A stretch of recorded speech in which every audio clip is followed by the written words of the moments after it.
Kamala, you're fired. Get out of here. You're fired. Trump reclaiming the White House. The winner of the 2024 presidential election. Hey, look what happened. Donald Trump officially wins the race for president. The outcome of this election is not what we wanted. Ladies and gentlemen, give it up for the greatest capitalist in the history. Donald Trump will be the 47th president of the United States.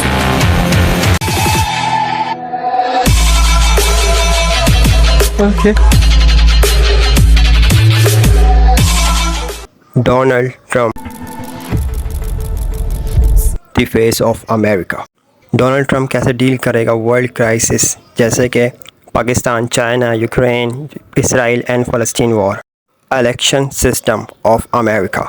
US का election system Pakistan के election system से बिल्कुल अलग है। पाकिस्तान में हम पहले national assembly के लिए वोट डालते हैं, उसके बाद हम प्राइम मिनिस्टर को सिलेक्ट करने के लिए वोट डालते हैं। लेकिन अमेरिका में पहले हम इलेक्टोर्स के लिए वोट डालते हैं, जो कि इलेक्टोरियल कॉलेज बनाते हैं जहां पर प्रेसिडेंट को सिलेक्ट किया जाता है। लेकिन इस सिस्टम में ये होता है कि 9 पॉपुलर वोट भी जीत जाते हैं। और जैसे कि 2016 के इलेक्शन में Trump, If she loses Pennsylvania, Wisconsin, and Michigan, which is a real possibility now, then she loses the White House.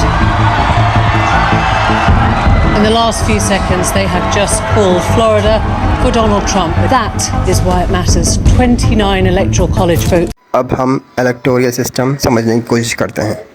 ये जो इलेक्टर्स मिलकर इलेक्टोरियल कॉलेज बनाते हैं, इसमें टोटल 538 इलेक्टर्स होते हैं, जिसके अंदर यूएस के अलग अलग स्टेट्स होते हैं। जैसे कि हम फॉर एग्जांपल न्यूयॉर्क यूएस का एक स्टेट है, उसके अंदर 2 कैंडिडेट्स हैं, ए एंड बी।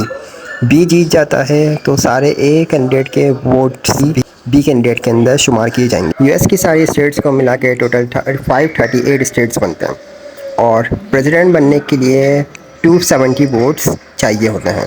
और इसी सिस्टम के तहत ट्रम्प को 276 वोट्स मिले। वो इसलिए कि जो भी उसके अगेंस्ट कैंडिडेट्स थे उनके वोट्स भी ट्रम्प के हिस्से में आ गए। History this morning, 5:30 a.m. on Wednesday, that Donald Trump has won the presidency for a second time.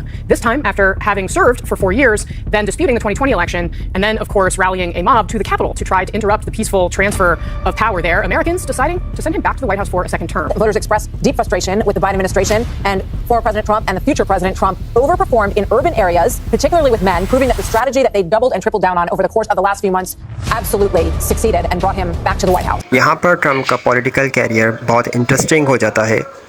Trump की एक पॉलिसी ये है कि अमेरिका का पैसा अमेरिका में ही लगना चाहिए, ना कि किसी वॉर के अंदर।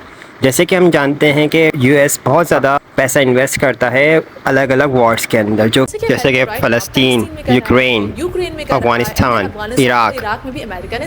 Tax cuts and job act 2017, इसके अंदर डोनाल्ड ट्रंप ने टैक्सेस को कम कर दिया था, जिसका रिज़ल्ट ये आया था कि नेशनल डेट में इजाफा हो। और अगर ट्रंप रशिया से सैंक्शन हटा देता तो रशिया वापस से ऑयल इंडस्ट्री में वापस आएगा, जिसकी वजह से ऑयल प्राइसेस गिरेंगी, वीट के प्राइसेस गिरेंगी और दूसरी चीज़ों की प्राइसेस भी गिरेंगी। ट्रम्प की फॉरेन पॉलिसी वो वापस से अपनी 2016 वाली पॉलिसी से रिवाइव कर सकते हैं, जैसे कि उन्होंने जिसमें पेरिस एग्रीमेंट से निकल जाना, ईरान न्यूक्लियर डील से निकल जाना और ट्रेड को रिस्ट्रक्चर करना।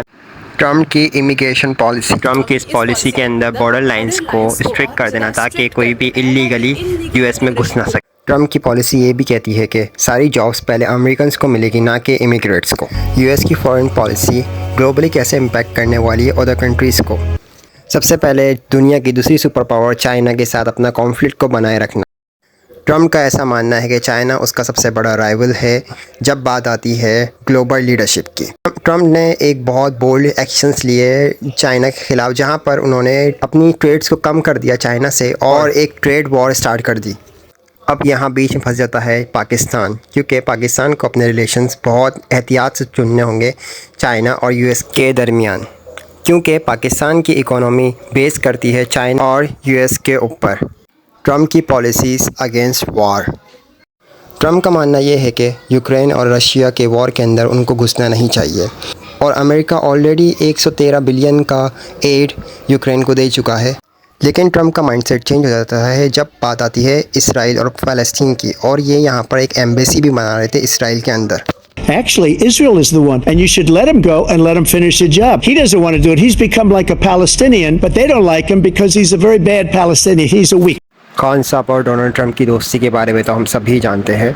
Good friend of mine, the Prime Minister of Pakistan. तो आप लोग ये बताएं, क्या ट्रंप अपने दोस्त को बाजियाब करवाएंगे? क्या ट्रंप इमरान खान का साथ देंगे? क्या ट्रंप इमरान खान को इस तकलीफ़ से निकालेंगे? मुख्तलिफ रहनुमाओं की ट्रंप को मुबारकबाद। वज़ीर आज़म शहबाज शरीफ की डोनाल्ड ट्रंप को जीत की मुबारकबाद। कहा, नई इंतजामिया के साथ करीबी ताल्लुकात की राह देख रहे हैं। पाक अमेरिका ताल्लुकात को मजीद मजबूत और वसी करेंगे। पीपी चेयरमैन बिलावल भुट्टो ने डोनाल्ड ट्रंप की जीत को जंग मुखालिफ फतह करार दिया। बोले, उम्मीद है नई इंतजामिया अमन को तरजीह देगी। सऊदी वली अहद शहजादा मोहम्मद बिन सलमान, बरतानवी वज़ीर आज़म केयर स्टारमर, भारत, इटली और नीदरलैंड समेत कई ममालिक के सरबराहान की मुबारकबाद। इंतखाबात अमरीका का अंदरूनी मामला है, अवाम की राय का एहतराम करते हैं। तर्जुमान चीनी वजारत। पाकिस्तानी लड़की ने ट्रंप को अपना बाप होने का इंकशाफ किया। डोनाल्ड ट्रंप की बेटी सुप्रीम कोर्ट लाहौर रजिस्ट्री पहुंच गई। अमारा मजहर ट्रंप की औलाद होने की दावेदार है।